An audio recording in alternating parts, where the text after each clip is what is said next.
Olá, boa tarde. O trabalho infantil ainda é uma triste realidade no Brasil.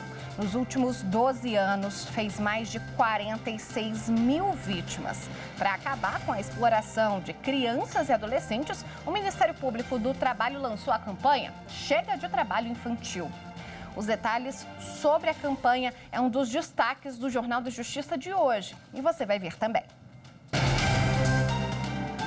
O presidente do Supremo Tribunal Federal, ministro Luiz Fux, confirma decisões que obrigam capital mineira a prestar serviço de saúde a particular. Feriado à vista. Polícia Rodoviária Federal faz operação nas rodovias do país. O transporte de crianças e as motocicletas vão receber atenção especial nas abordagens. E ainda, conheça as regras para fazer doações para campanhas eleitorais.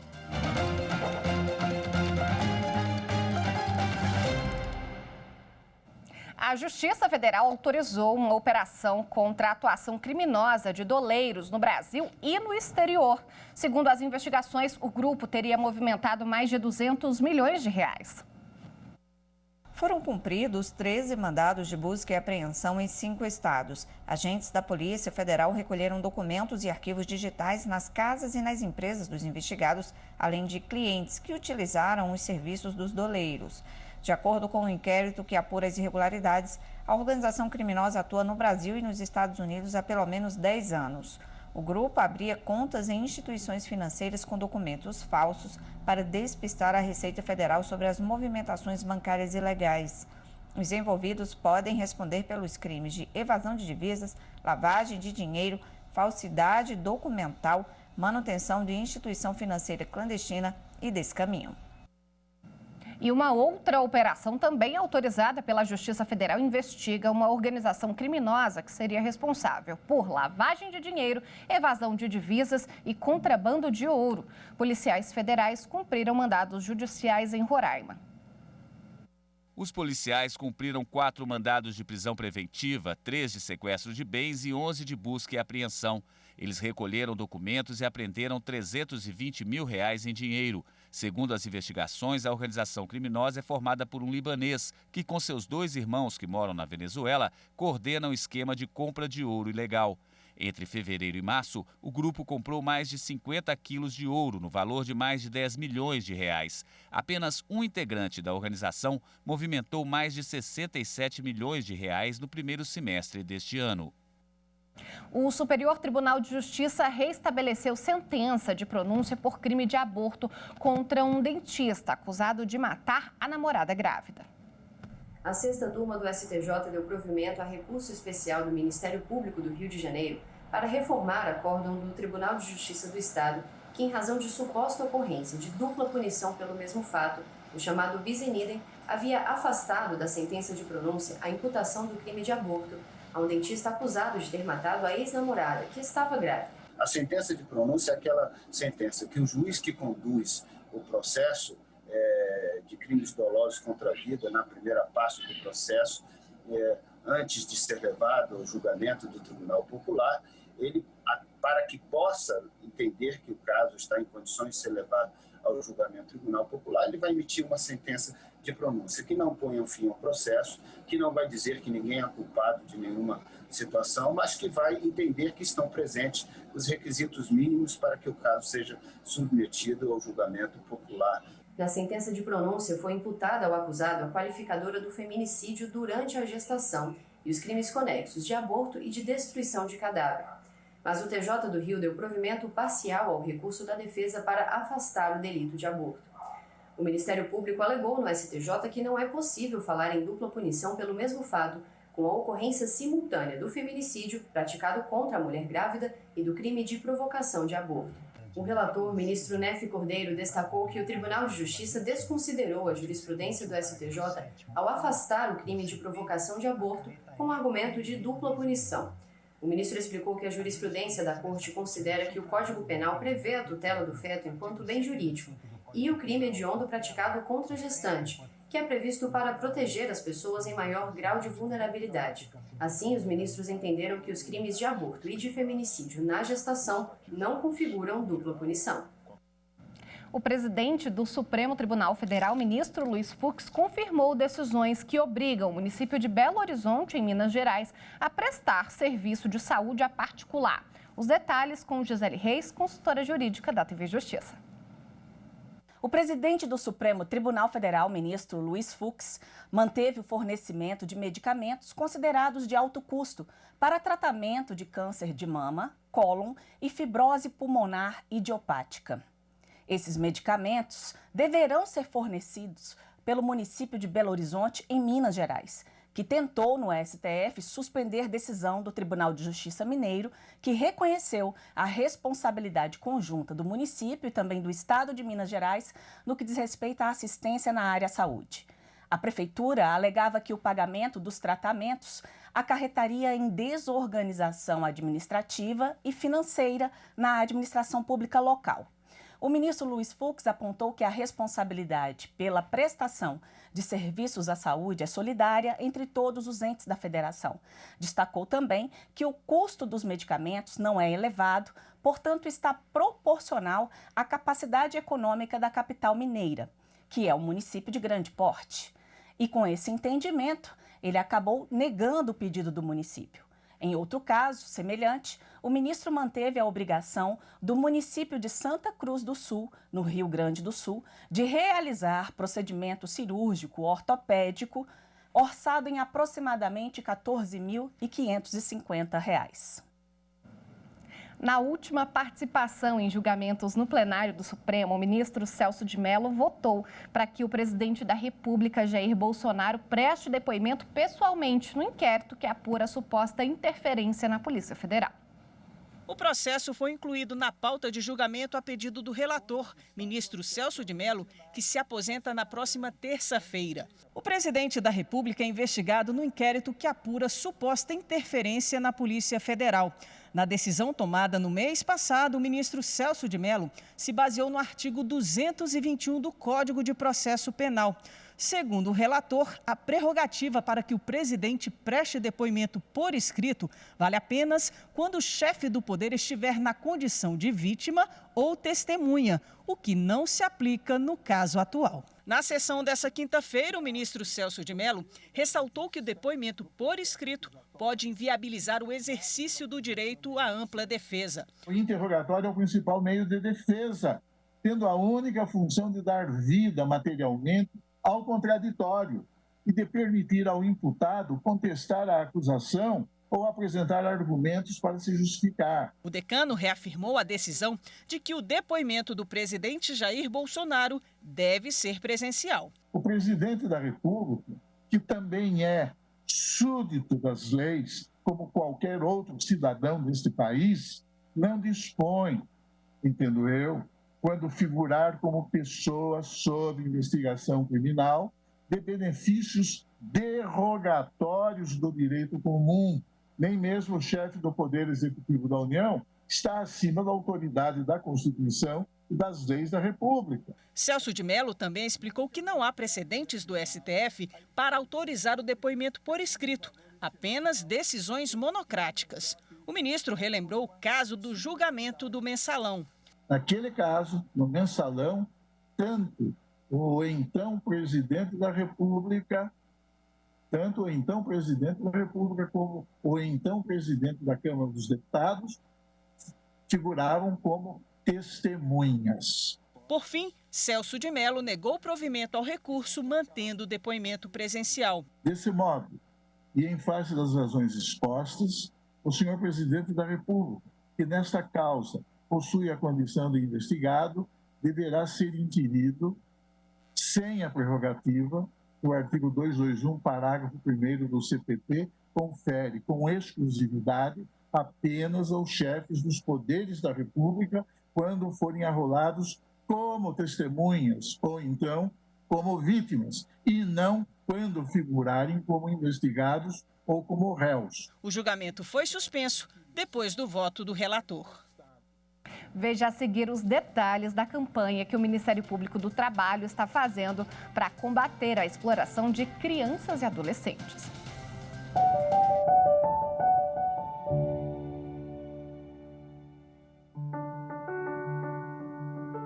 Falta, nesse universo penitenciário brasileiro, o efetivo cumprimento pelo poder público de obrigações que lhe foram impostas pela Constituição e pela Lei de Execução Penal, como a adoção de medidas que viabilizem a prática laboral, a educação e a capacitação profissional dos sentenciados.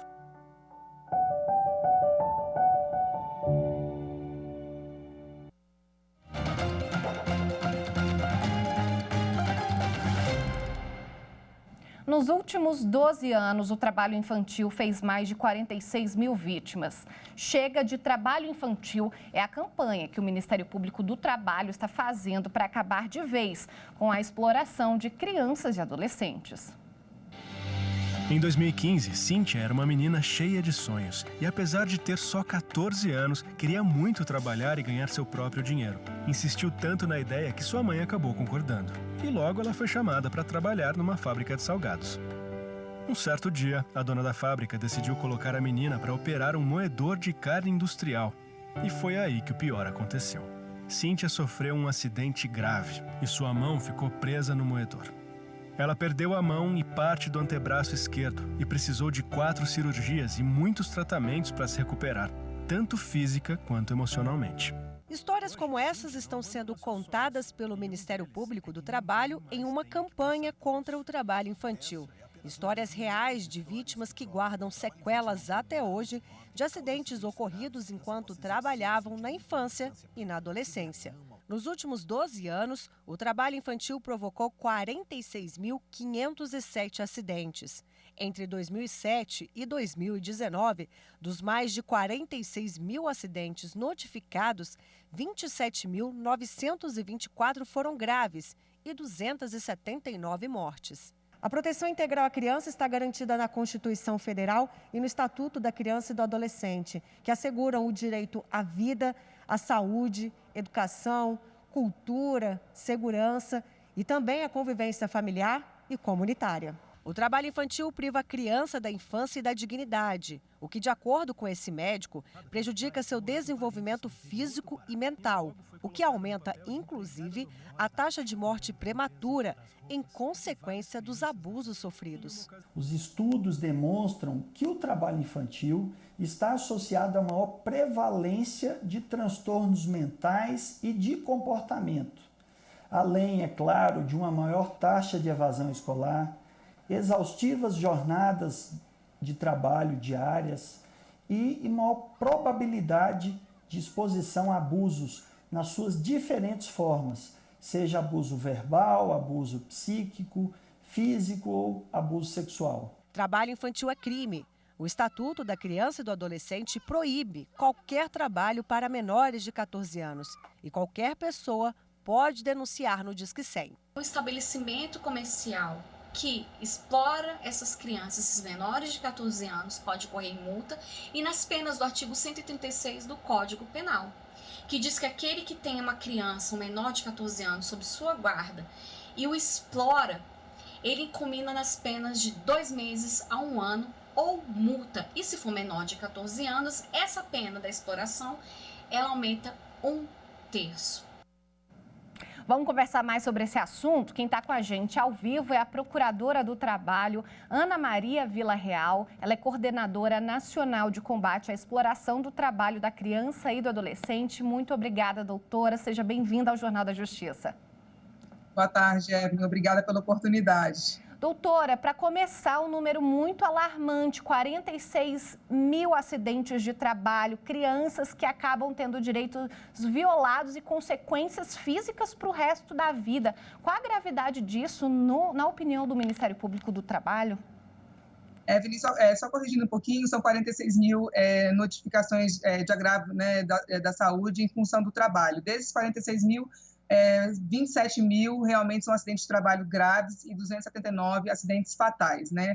O trabalho infantil, as consequências são irreversíveis sob qualquer ângulo, né? Sob qualquer perspectiva, na realidade, né? Mas o foco da nossa campanha, esse ano, 12 de outubro, Dia das Crianças, tem um slogan, toda criança é nossa criança, e chama a atenção da sociedade para além dos prejuízos do trabalho infantil naturais, que é o roubo da infância, o roubo da adolescência, tempos que não voltam, tempos também que são irreversíveis, a questão dos acidentes de trabalho, os prejuízos à saúde, à segurança, ao psicológico também da criança e do adolescente que o trabalho pode trazer. Então, a gente mostra aí na campanha histórias reais, né, de adultos hoje, mas que foram vítimas do trabalho infantil e quando trabalhavam na infância ou na adolescência sofreram acidentes graves com sequelas irreversíveis. Cíntia, que perdeu um braço, o Gedeão, que perdeu um olho, Ramon, que ficou tetraplégico. Então, o trabalho infantil traz prejuízos irreversíveis, sob qualquer ângulo, mas pode gerar acidentes de trabalho graves e até acidentes fatais. Há uma cultura ainda no Brasil que diz que é melhor a criança estar trabalhando, a criança ajudar os pais em casa, do que, por exemplo, estar na rua ou estar fazendo alguma coisa, né? Ele que vai desvirtuá-lo do caminho do bem. A escola ainda é o melhor caminho, a educação? Não, sem dúvidas, né? Eu só preciso resgatar um dado, que o trabalho infantil ele tem cor e tem classe social, né? Então, como nós vivemos uma sociedade racista e classista, eu acho que a sociedade ela não dá muita importância a essas crianças por entenderem que elas só têm essas duas saídas, né? Ou roubar, ou trabalhar, ou ficar para evitar o ingresso no mundo das drogas, né? Então, acho que a gente precisa fazer um trabalho de conscientização, de esclarecimento à sociedade, né? Até de se libertar, muitas vezes, de preconceito, porque há, sim, saídas para as crianças, né? A mesma saída que tem para as crianças filhas de famílias de classe média e rica, que é estudar, fazer atividades de contraturno que permitam o seu desenvolvimento integral, o seu desenvolvimento progressivo, e frequentar atividades esportivas, atividades de canto, né? Atividades, fazer curso de língua. Então, há saídas, sim, para as crianças e adolescentes. O que eu acho que o Estado brasileiro, a sociedade brasileira, dá um pouco valor à infância. A evasão escolar ainda preocupa crianças que estão deixando a escola para pegar no pesado mesmo? Preocupa, sobretudo, em razão da pandemia, né, que as crianças estão fora da escola, né? Há estudos apontando que adolescentes, sobretudo adolescentes, né, na faixa etária de 14 a 17 anos, sequer vão voltar mais para a escola, que é, na verdade, a faixa etária com maior incidência do trabalho infantil. Então, há uma preocupação, sim, a evasão escolar preocupa, e a escola também tem uma dificuldade em manter os alunos, né, e manter, sobretudo, adolescentes, né, na escola. Então, eles acabam migrando, muitas vezes, para o trabalho. São trabalhos que, muitas vezes, são degradantes, né? Muita gente acha que o trabalho infantil é a criança ajudar numa coisa em casa, ou ajudar o vizinho em fazer alguma outra coisa. Não, tem muita gente na rua enfrentando sol quente, enfrentando uma labuta muito pesada, né? A esmagadora maioria das hipóteses de trabalho infantil, elas são qualificadas como piores formas, né? São as do trabalho infantil nas ruas, o trabalho infantil em feiras livres, o trabalho infantil em lixões, o trabalho infantil doméstico. O trabalho infantil doméstico, por exemplo, não se confunde com tarefas, com afazeres domésticos de cunho educativo, que visam estimular o senso de responsabilidade da criança, de sociabilidade, de espírito participativo dentro do seio familiar, né? Então, e claro que tem que ser compatível com a sua faixa etária. Então, o trabalho infantil doméstico é quando a criança, seja o adolescente, dentro da própria residência ou na residência de terceiro, assume tarefas, né, de adultos, né, como lavar, cozinhar, tomar conta das crianças mais novas, né? Isso é trabalho infantil doméstico, né? E ele é proibido para menores de 18 anos. Ótimo, doutora. Muito obrigada pela participação aqui no Jornal da Justiça. Obrigada. Até logo. No próximo bloco, vai viajar no feriado? Polícia Rodoviária Federal faz operação Nossa Senhora Aparecida nas rodovias do país. Os detalhes em instantes.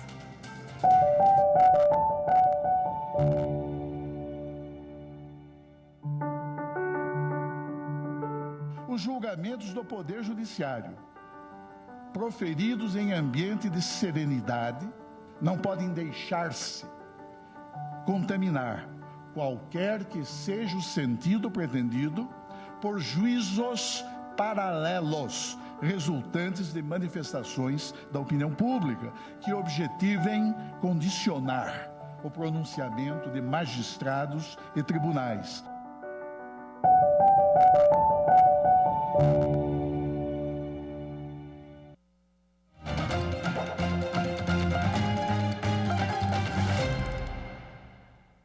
As eleições municipais de 2020 estão se aproximando e o eleitor já pode fazer doações para a campanha do candidato que preferir. Mas, para isso, precisa seguir algumas regras.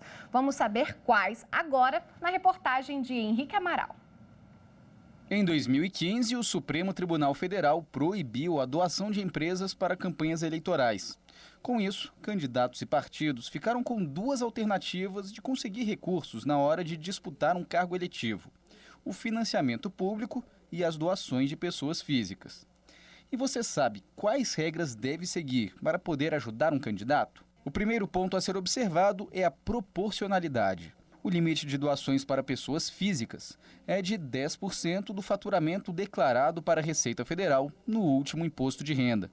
Por exemplo, se eu ganhei R$30 mil em 2019 e este ano declarei esse valor no imposto de renda, agora posso doar até R$3 mil. Não necessariamente eu me vinculo a doar esses R$5 mil para apenas um candidato. Eu posso doar R$1.000 para o candidato A, R$1.000 para o candidato B, R$3 mil para um candidato a prefeito, desde que a soma dessas doações não ultrapasse o valor de 10% dos rendimentos brutos que eu, como cidadão, pessoa física, quero doar para colaborar com a campanha de algum candidato. Quem quer ajudar um candidato ou partido também pode fazer uma doação estimável em dinheiro. Um serviço de manutenção em um comitê, por exemplo, entraria nessa categoria. Nesse caso, acaba a proporcionalidade e o teto de doação é fixo. Se esse serviço é precificável, você pode, então, contabilizar isso como sendo uma doação de campanha também. E aí, esse teto ele não fica vinculado ao que a pessoa recebeu no ano passado, mas sim a um teto fixo estabelecido pela legislação, que é de R$40 mil. Só mais uma coisa. As doações em dinheiro devem ser feitas por transferência eletrônica e declaradas à Receita Federal. E é claro que ninguém quer entregar dinheiro ou fazer um serviço para alguém à toa. Por isso, a Justiça Eleitoral garante formas do eleitor fiscalizar como o candidato está utilizando os recursos que recebe. O Tribunal de Justiça de São Paulo condenou um homem que confessou ter adulterado a placa do carro dele com fita isolante para fugir do rodízio de veículos. O motorista vai prestar serviços à comunidade por 3 anos. Em primeira instância, o acusado tinha sido absolvido, mas o Ministério Público Paulista recorreu da decisão. Na sentença, o relator do recurso, desembargador Cardoso Perpétuo, lembrou que a adulteração da placa realizada de maneira livre e consciente é crime.